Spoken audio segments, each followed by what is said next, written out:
ज्या स्त्रिया पुरुषांना नेहमी नावं ठेवतात ना, मी त्यांना एवढंच सांगू इच्छिते, एका पुरुषाचं आयुष्य इतकंही सोपं नसतं जितकं तुम्ही समजता. नोकरासारखं दिवस रात्र राबावं लागतं. ना तो रडू शकत, ना तो बोलू शकत, ना कोणाला काही सांगूही शकत.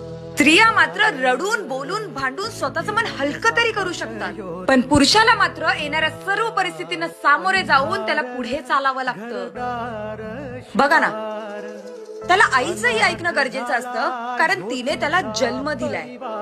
त्याला बायकोचंही ऐकणं गरजेचं असतं, का तर ती त्याची आयुष्यभराची साथीदार आहे.